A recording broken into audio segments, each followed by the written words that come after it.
Yeah, so first of all, I would like to thank Professor Yogesh for inviting me and giving opportunity to express my knowledge with the audience. And I also would like to thank AICT for organizing and funding this.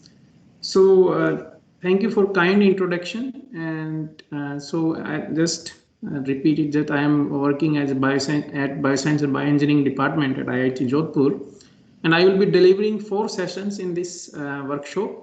Two of them are basically introductory. So I will talk about introduction to bioinformatics and then genome informatics in the second session, which is more inclined towards application of genomics in this computer science. So, and I will also speak on 21st two advanced topics, that is multi-omics big data, and which is of my current area of research also, and also system biology. In that particularly I will speak about network and graph theory in context of biology.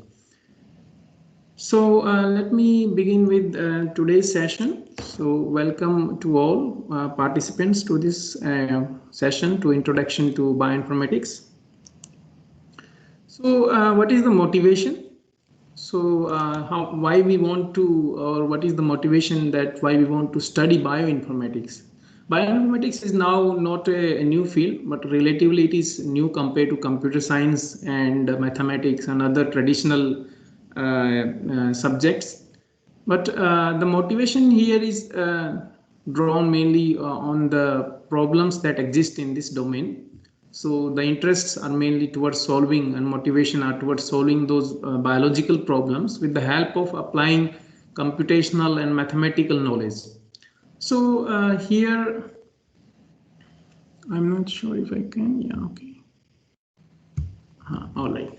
So there is a great scientist, computer scientist, who Donald Knuth.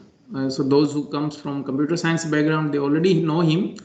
He has expressed his and he's given this very nice statement. He said that, I'm just quoting his words. So biology has easily has 500 years of exciting problems to work on. So you can imagine how many, what is the scope of problems that exist in biology. So over the last 30 years, a lot of involvement has been seen from computer science and in this field and mathematicians. So starting from, you can say, genetic information, like people study how these genes, how, like say, sequencing, whether it is sequencing or doing predictions, pattern recognition in the form of these genetic sequences, or rather, or maybe it is molecular structure prediction, and how you can also nowadays find this with the help of AI and machine learning approaches, the drug targets, and how you can also model the fitting between the drug and the target molecules. So and also biochemical functions, like how these reactions, chemical metabolic reactions are happening in biology. They can be modeled with the help of with the dynamic models available in computer and differential equations that comes from mathematics. And now the overall aim is to predict the phenotypes, like, and symptoms basically. So which kind of these the overall hallmark is to identify all these things and try to identify how does they impact the phenotypes in the humans. So this is just one very where you can say very superficial representation of the information or problems that exist in biology. By developing techniques for analyzing sequence data and structures, we can attempt to understand the basis of life. So this is what motivates us to work in this field. Bioinformatics, if you want to understand very broadly what is bioinformatics, so it is basically application of methods from computer science and also mathematics, I will say, to biology. And if you want to, this is just a cartoon representation of this domain. So it exists, you see there is an overlap between computer science and also biology. So people who work in bioinformatics, it is still a very diverse field now. So people, there are a lot of diversity exists in, even if someone tells you bioinformatician, he can also be having like more knowledge in computer science, but little bit in biology. Or those who having the biological knowledge, they know a little bit about computer science. They can also be fall in this category. So what is interesting here is why it is bioinformatics is interesting is that we have important problems to study, and we have nowadays massive quantities of data with the advancement in technologies for sequencing and doing the proteomics or any kind of omics studies. So we have a massive amount of data that is available for analysis and developing computational approaches for solving problems from this data with the help of this data that exists in biology. And also great needs for efficient solutions are required in this field. So already there are many algorithms and methods have been available, but still there are a lot of huge opportunities to work in this domain. And of course, success is rewarded in this very easily. So let me speak about this genetic. I will also talk about what is DNA a little bit later, but let me start with this. So we have. I was saying that data is huge, and you can see from this graph itself from that is from NCBI. So NCBI is one of the largest repository of storing this biological sequencing data. So you can see that how many sequences in millions have been deposited over the last few 30 years, almost 30 years. So it has really dramatically gone exponentially. And then how many, you can say how many people have been attracted in this field. You can say the number of web users or people who are using these services from NCBI.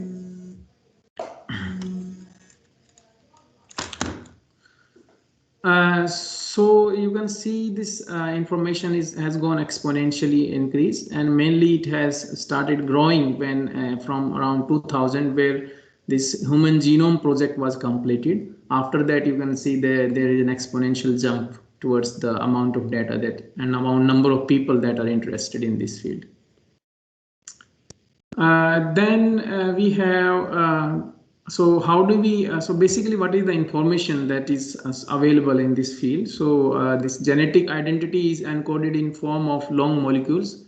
So basically there are 4 basic units in DNA or in our genetic identity. These are called as adenine, cytosine, and guanine and thymine.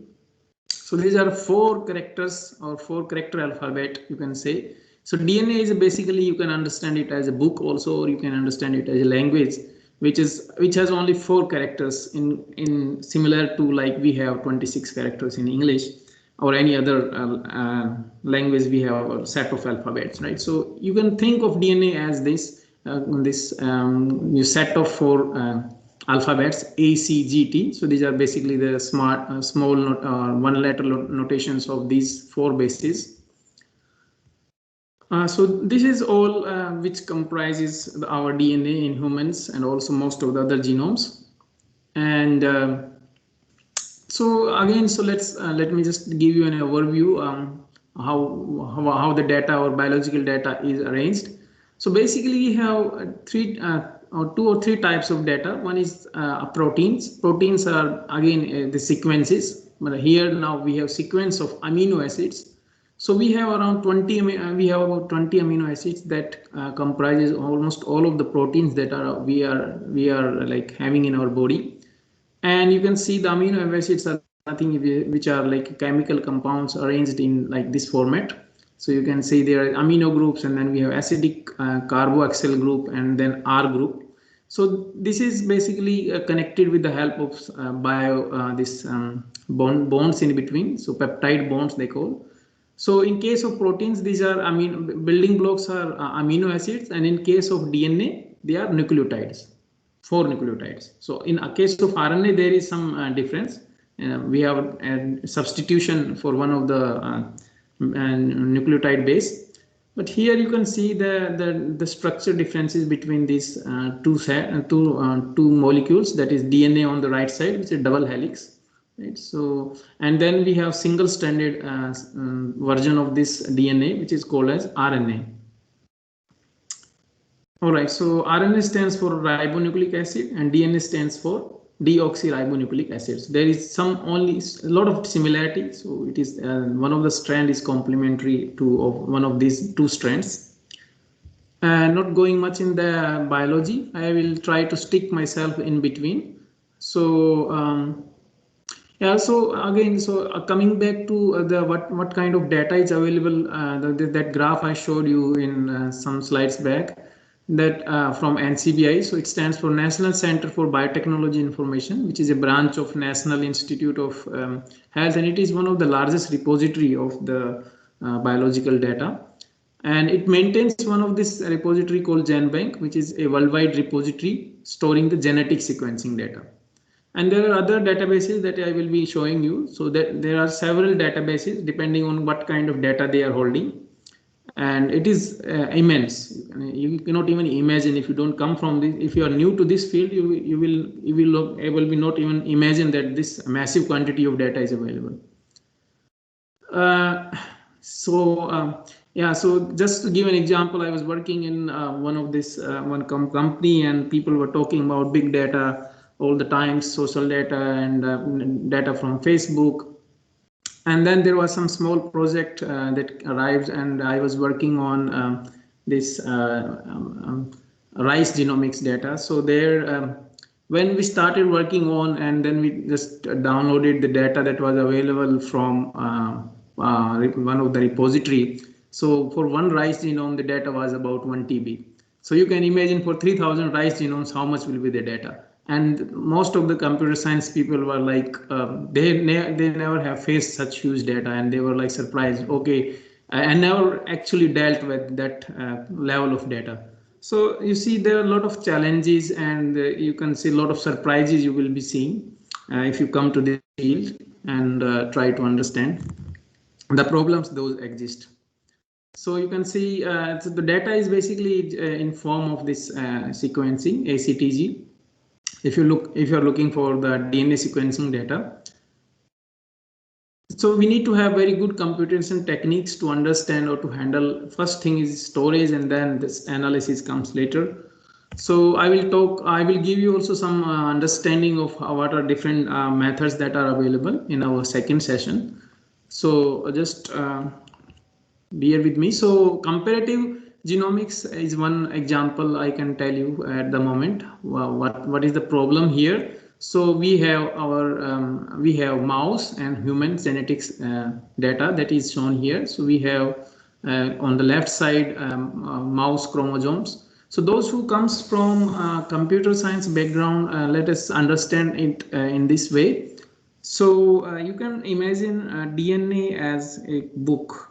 Right, so if you stretch whole DNA molecule, so you can consider it as a book, just to draw the analogy.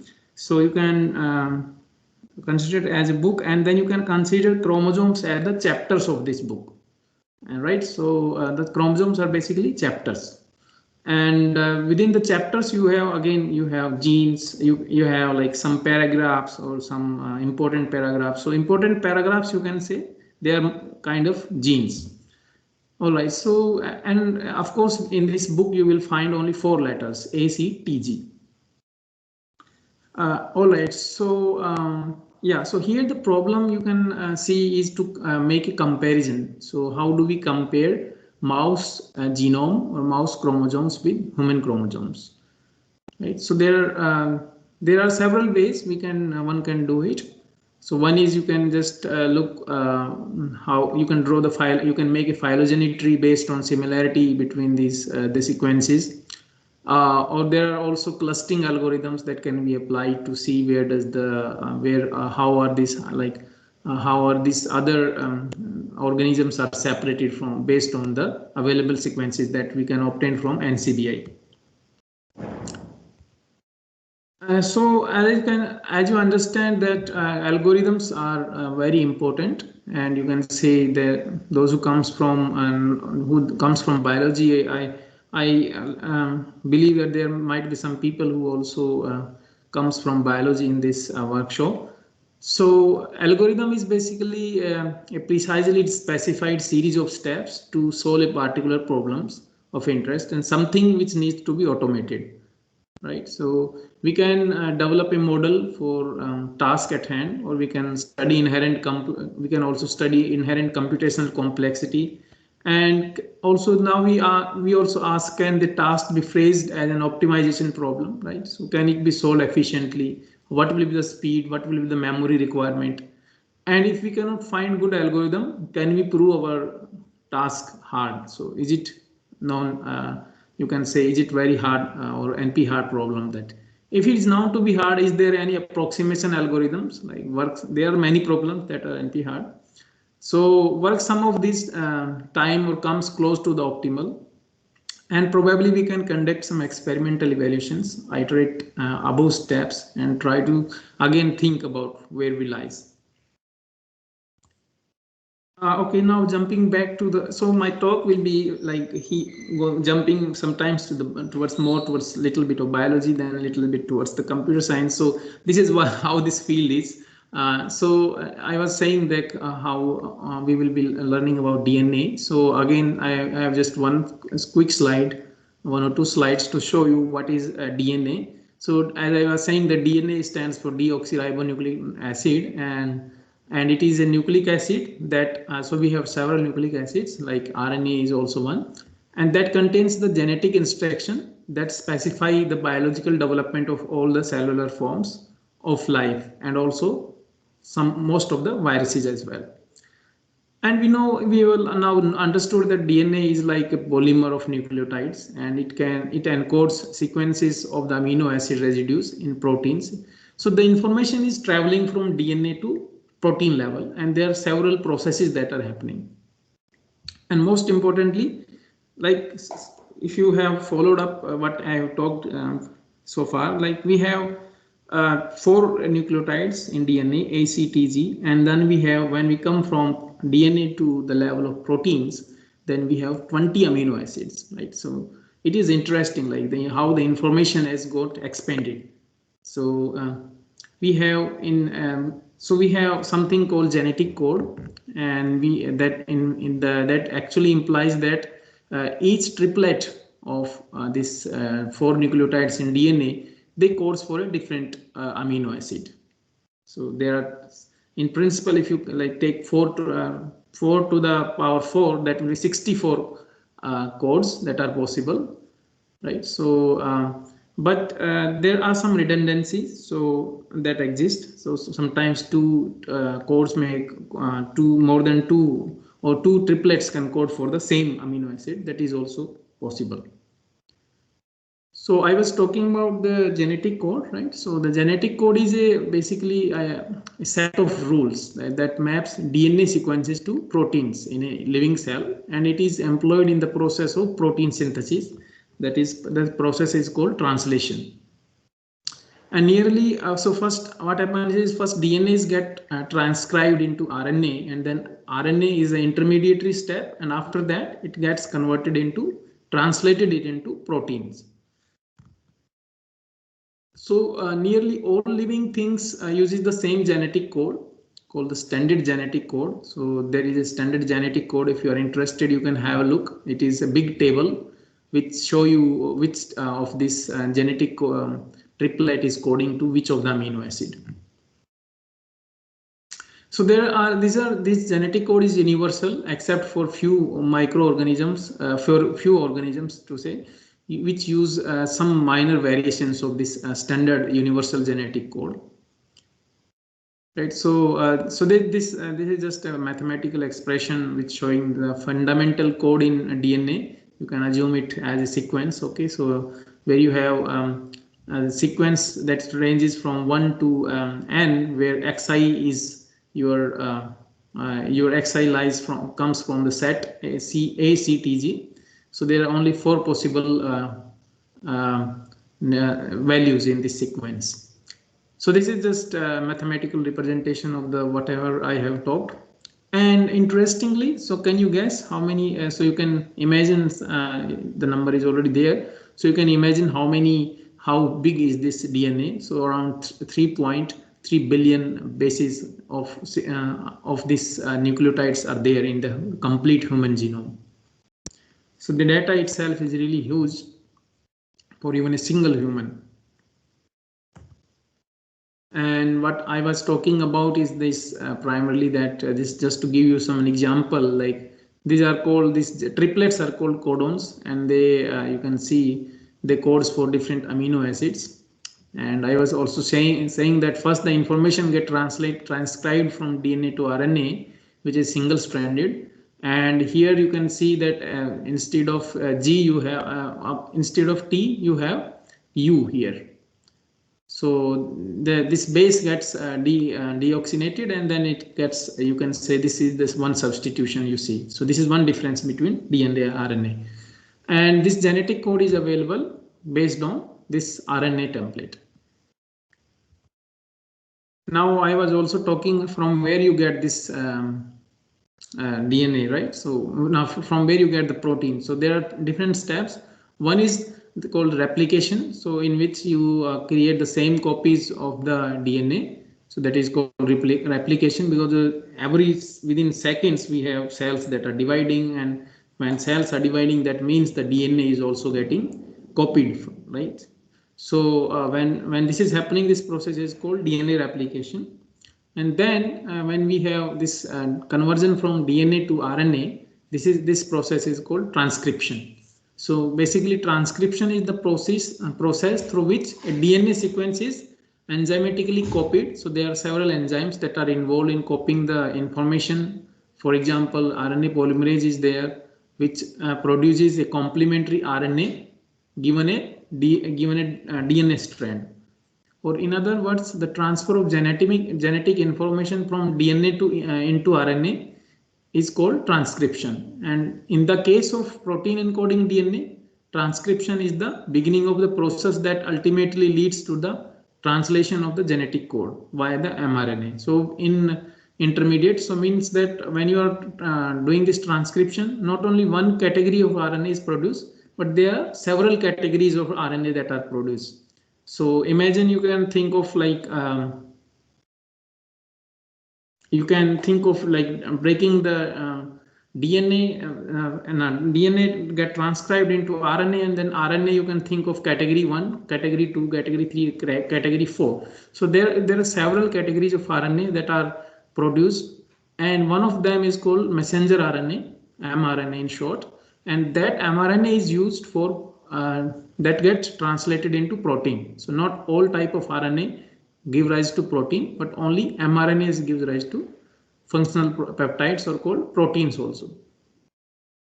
Transcription has some proofreading mechanisms also. The biology is very smart, and we have a lot of enzymes and also defense proofreading mechanism that is involved in making and ensuring that the right information is copied.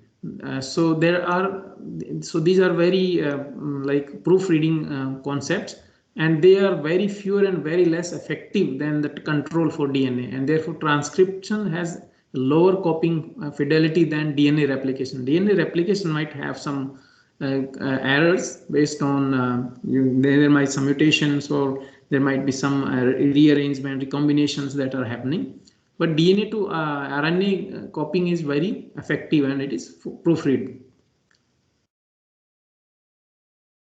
Okay, so this is just some information that tells you in which direction. So we have, there is convention in biology that transcription should proceed from a 5' to 3', because if you look from DNA as a sequence, so you can start from left to right or right to left.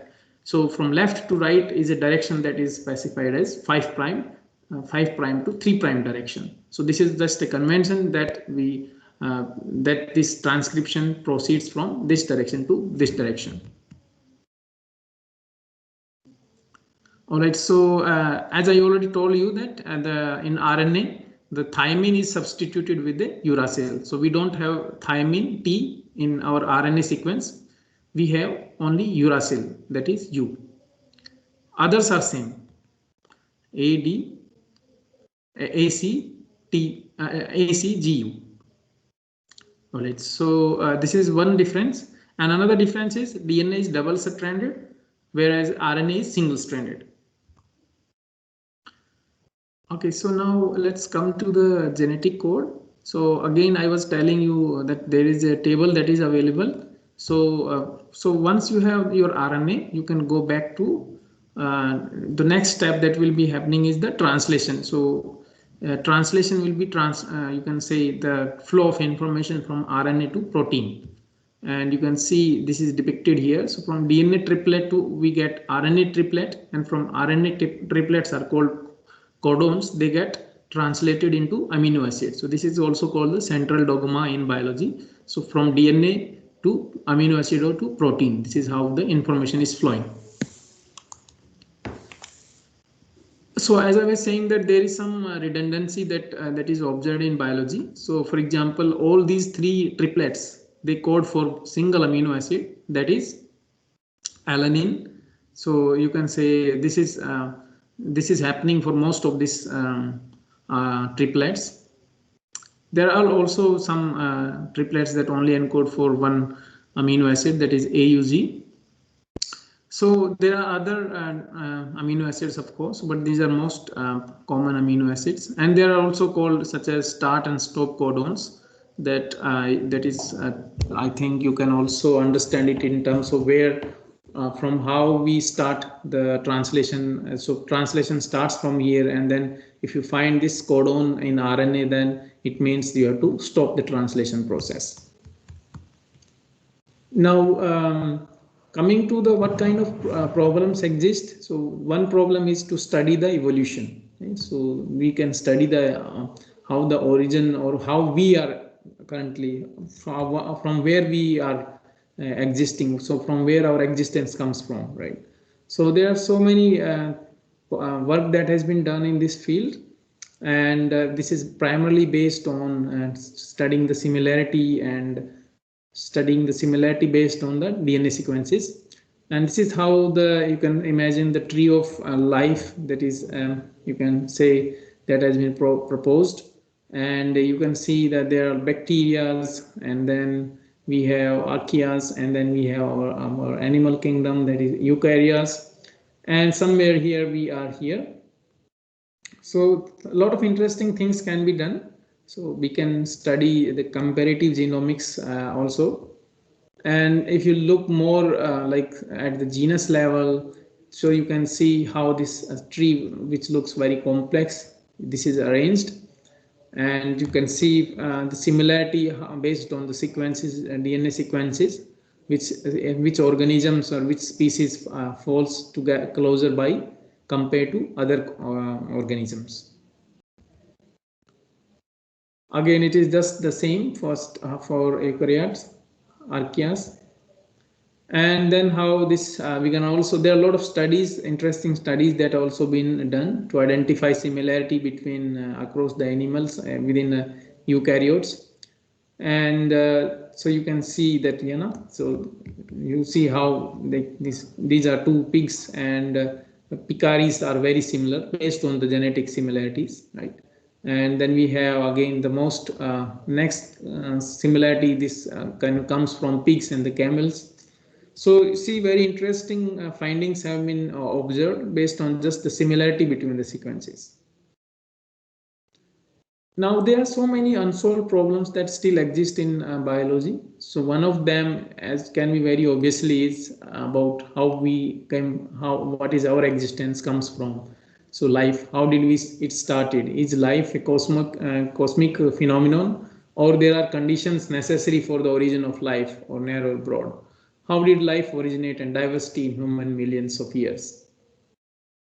And why, after rapid diversification, do microorganisms remain unchanged for millions of years, right? So this is very interesting and still unsolved question, why microorganisms still remains unchanged. And did life started on this planet, or was there an extraterrestrial terrestrial interventions, for example, in meteors from another planet?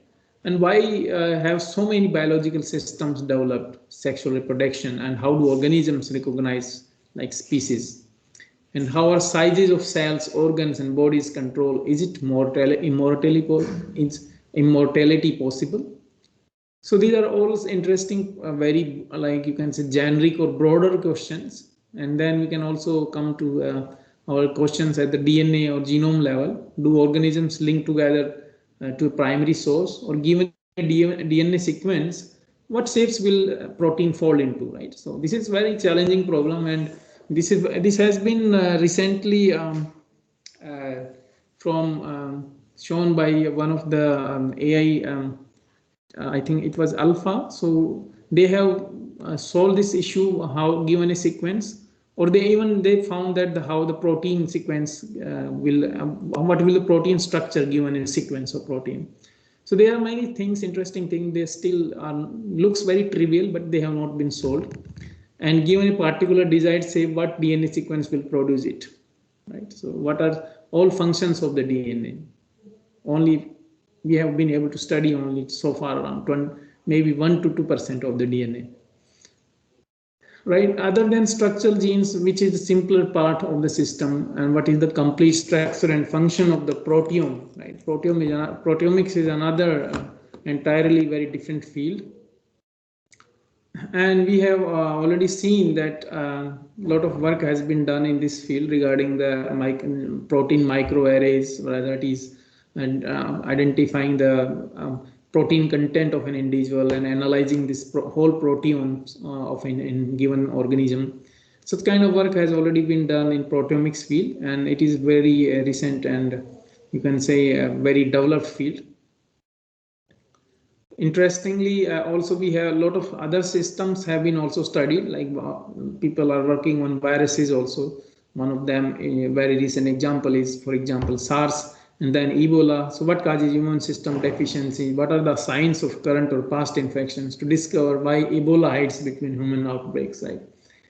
And what is the origin of antibody diversity? So we see the lot of diversity within our family also, like people see that some people are more immune, some people are more, you can say, they have higher immunity towards certain diseases within our family also. So what is the origin of this antibody diversity? How do we quantify this, right? So how we understand this? That is also an important question.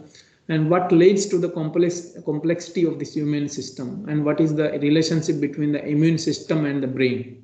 Is there any relation, right? If there is any relation, how we establish this? And then there are also very important issues, like why are there drastic changes in hominid morphology, or why there are giant hominid skeletons and so on. And there are also what explains the difference between the humans and Neanderthals fossils, right? So they are all very interesting problems, and just a few of them I have mentioned. So there are other also. Okay, so let's come back to understand if how many, what are different databases, or what kind of information that has been provided in different databases. So let us start with again, as I was saying, so we have this DNA and proteins, right? So, but there are also databases that focused on, for example, carbohydrates, or this focused on 3D structures of these molecules. So there are several the list of these databases is unending, and but majority of them comes from like this EST, expression sequence tags, and then STS, SNP, RNAs, and then protein families and pathways, and again now we have microarray databases. So I will show you some important databases.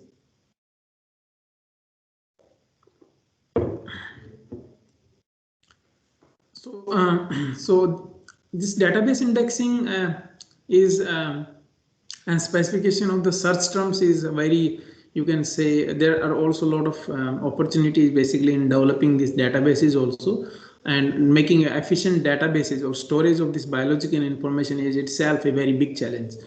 And you can say retrieval, follow-up, and analysis is one of these tasks that is achieved. And you see that a lot of archives, for example, are available. That is databases on nucleic acid sequences, genomes, and protein sequences and structures. and they all exist, and there are also gateways to these archives. For example, NCBI, Entrace, PubMed, these are all archives, gateways to these archives. And let's come back to this DNA. So generalized DNA, protein and carbohydrate databases are listed here. So primary sequence databases are available from EMBL, that stands for European Molecular Biology Laboratory, and the nucleotide sequence databases that are available from EBI, that is hosted again at the Hingston in UK. But EMBL is there in also in Europe. It is in Heidelberg currently. So they have very big office there, and they have played a critical role in developing these databases for DNA and also protein and carbohydrate databases. And then I was talking about Gene Bank, which is hosted by National Center for Biotechnology Information, that is NCBI, and that comes from NIH. And then we have this DDBJ, which stands for DNA Data Bank, that comes from Japan, and that is hosted by CIB in Mishima in Japan. So these are basically the primary sources of sequencing database, DNA sequence database, and also protein and carbohydrates. So I was talking about NCBI in the beginning. So it is one of the, you can say, one of the major repository of this biological information, and it was established it was back in 1980s. It was very old, you can say. It started in very initial stages, and as a national resource for mainly focused at that time was on molecular biology information. But later, after this emergence of our Human Genome Project, the whole idea and also the guidelines of NCBI changed, and they started creating or storing the database from the sequencing, and also storing a lot of other information that is relevant in the human species prospect. But then later other organisms were also included. So NCBI creates public databases, and it conducts research in computational biology. And nowadays also you not only find data, but you also find software tools that are available for analyzing those data, like variant effect is there.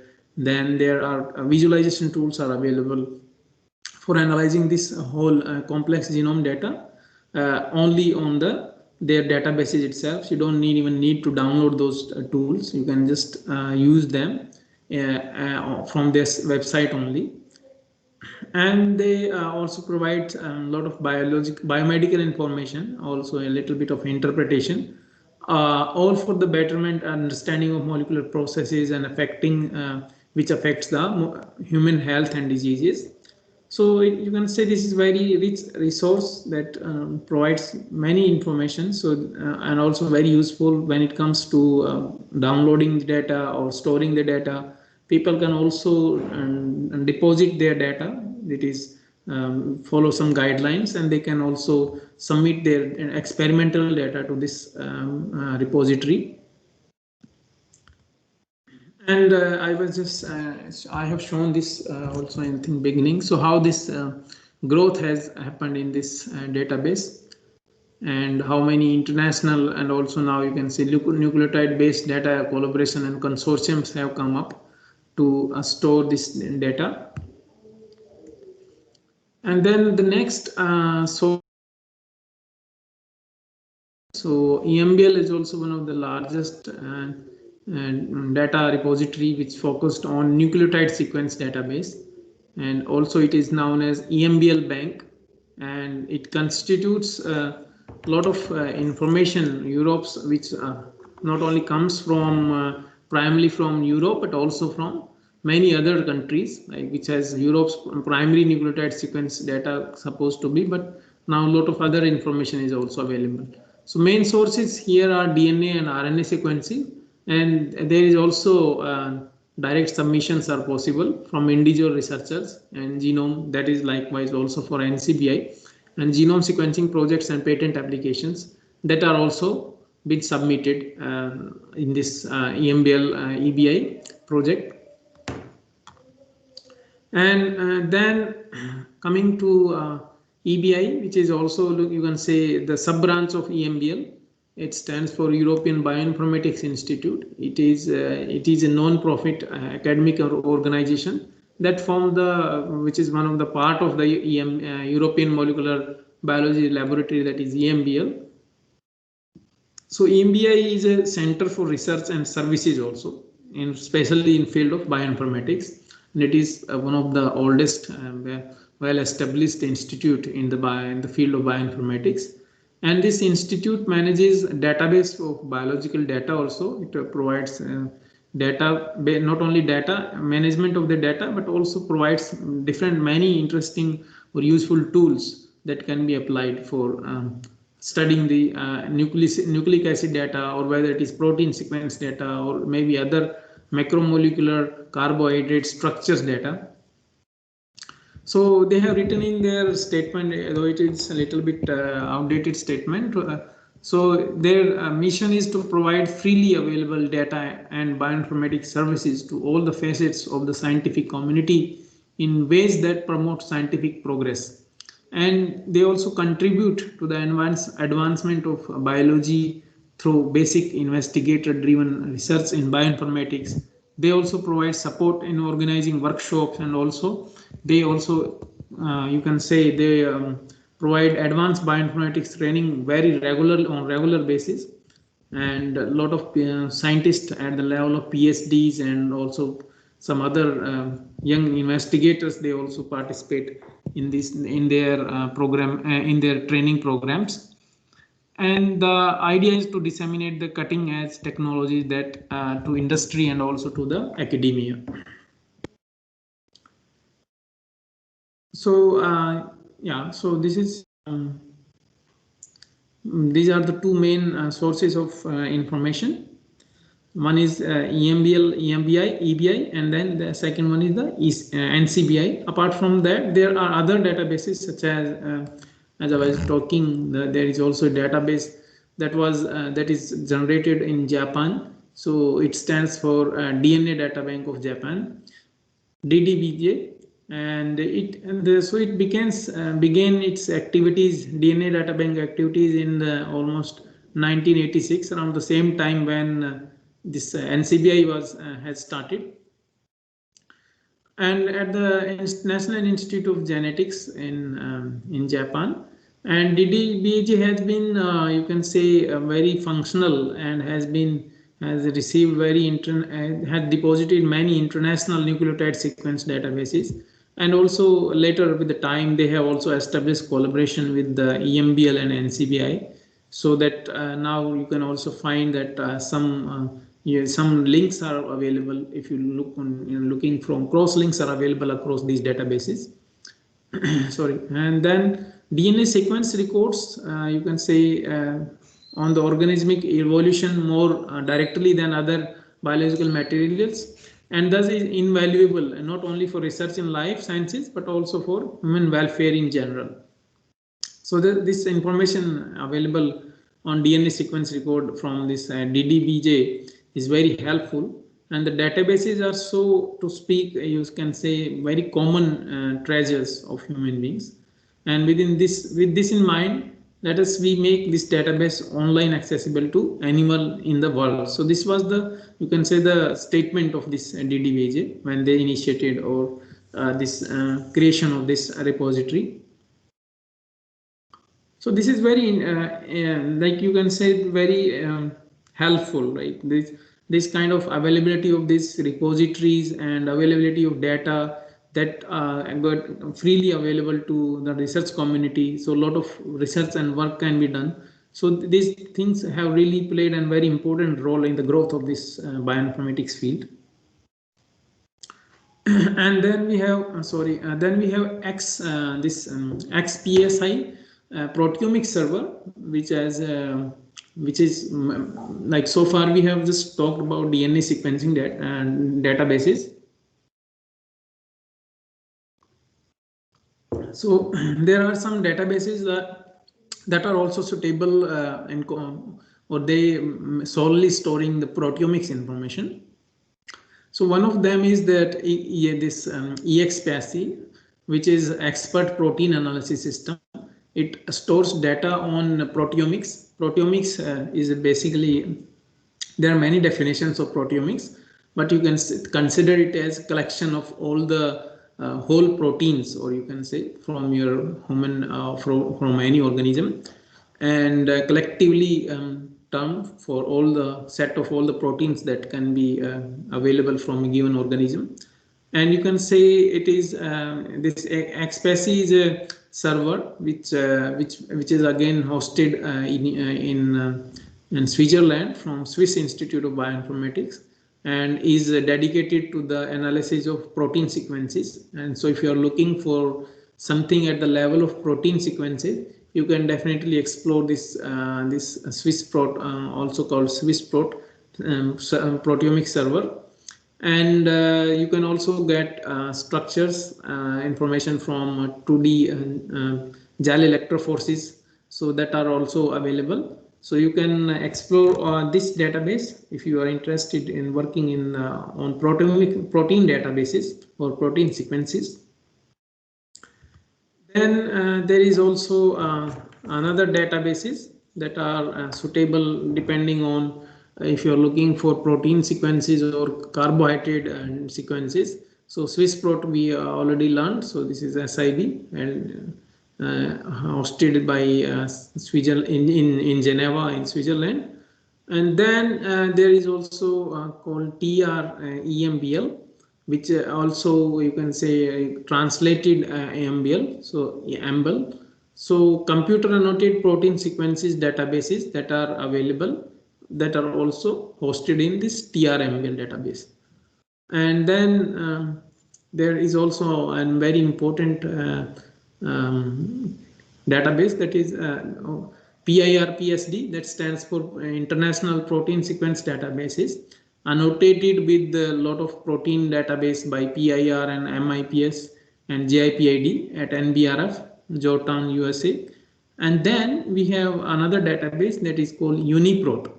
It is joint data from, it has joint data from Swissprot, which is basically protein sequence databases, and then also TRMBL and PIR. So it is one of the largest repository of for protein data. So, and also now they have the structure information available. And then we have this UniRef, which is again storing the information from UniProt, and also NREF, non-redundant REF, and also databases that are that are hosted at EBI. And then we have this IPI, that stands for International Protein Index Human, that has data on human, rat, and mouse proteome databases that are available again at EBI UK. So it is more specific on this protein index data only for rat and mouse proteome, and also humans. Whereas if you look for the carbohydrate databases, there are not many, but most importantly we have this carb bank, because it stands for formal complex carbohydrate structure database, and it has been discontinued because a lot of other databases that focused on 3D structures have emerged. And one of them is called PDB, so it stands for Protein Data Bank, that is hosted by RCSB. So if you're looking for the structural information, 3D structure information of the protein, you should look at the PDB, that is Protein Data Bank. And also some information about this carbohydrates is also available. And then there is also from EBI itself, there is a macromolecular structure database, EBI MSD, that is available, and you can also explore this for protein structures. And then we have this NDB, that stands for Nucleic Acid Structure Database, that is hosted by at the Rutgers Stats University of New Jersey. So there are so many databases. So depending upon what kind of information you are looking for. Either you are looking for protein structure, or you are looking for protein sequence, or you are looking for a DNA sequence, or you are looking for carbohydrates. So these are several databases depending upon the requirement of your project. And then I was talking about this very important and from structural bioinformatics point of view. So protein data bank, where you can find all the information about the structure of the protein, right? So you see, this is just a simple you can exemplary file that you see here. So you have summary information about the you can say this is metadata that is available for this file, and you can see what was the title of the experiment. So you have crystal structure of this thyroid exodoxin protein from E. coli, Escherichia coli at 1.68 angstrom resolution. So you can, from the summary itself, you can see this is the protein, and then this comes from this organism, and this is the resolution of this structure, right? And you can see also who submitted it, from where, who are the authors who submitted it, and then what was the experimental method used. X-ray diffraction is one of the common method, and then how this the structural classification was done, electron transport, or what was the animal of source that was this protein comes from.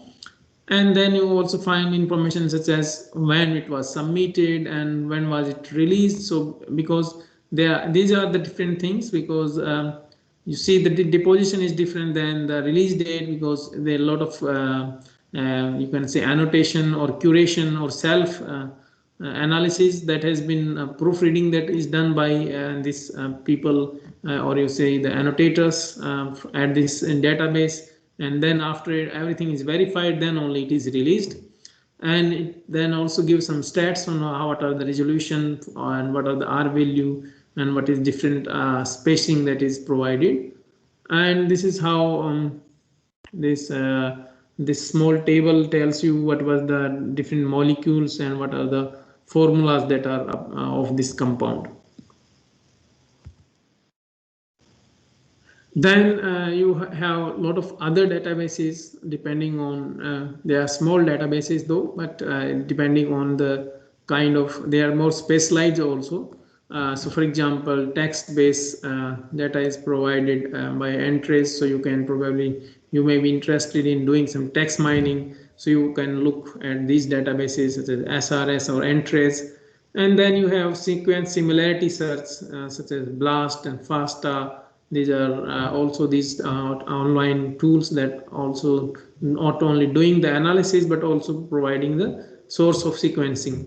And then there are motif based. So motifs are basically patterns. So it can be patterns that exist or they appear more frequently than random or by chance. So there are also, because motif identification is one of the important problem in biology, and a lot of work has been done in this context. And there are also tools or methods that are available. So you can look for scan prosite or e-motifs if you're interested in doing motif identification problem.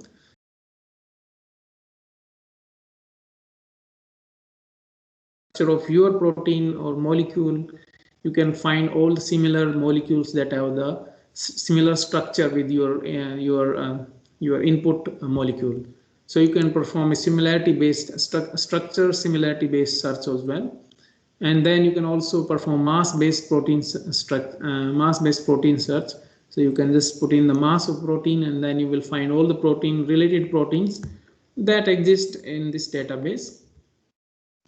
And as I was talking about the entries, so this is one of the largest database also hosted at NCBI, that is used for you can say text mining. So a lot of research literature is available, and you can find you can select the search filter as books, OMIA, or you can also search OMIM, so OMIM, online Mendelian inheritance in man. And all you can can also look for whether you're looking for nucleotide or you're looking for protein. So this data NCBI has really has reached really a lot of you can say advancements in terms of diversity. Also you can find also many other different sets of information, whether it is gene expression data sets or 3D domains, or whether you have information, you need an information on PubChem or cancer specific data. So these are all available. And this is again one example that is shown it for this microorganism called Bacillus licensiformis. So this is how the information you will find in when you look for this NCBI. And I was talking about BLAST. So I think BLAST is also one of the largest databases. And you can, a lot of bioinformatics people already aware of this, that you can do a lot of similarity search or based on sequencing, and also given your sequencing, how you can perform local alignment or global alignment. We will be talking about this in our coming session. Right, so you can perform this similarity search also. And then we have this protein folding database, which faster protein databases, which provides the faster sequences for proteins.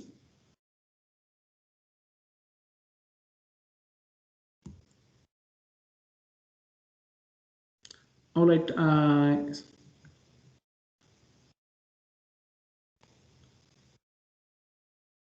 Okay, so I think I will need another 5 minutes to wrap up so that we can have some discussion. As I was saying, so faster protein database query is also there. So you can provide your protein sequence and you can do similarity search. You can find all the sequences that are available based on the similarity pattern that you for your input signal for your input sequence, sorry, against nucleotide and protein databases using the FASTA programs. And FASTA can be very specific when you are identifying long regions of low similarity, especially specifically for those who those who are interested in let's say identifying or doing multiple sequence alignment, or given your proteome, how can you identify a similar organism with the same kind of proteome profile. So these are all possibilities, and you can also even download this software, and you can also run it on locally on your computer depending on the requirement, memory requirement of this sequence that you want to analyze. And I think with this I would like to stop here for this session.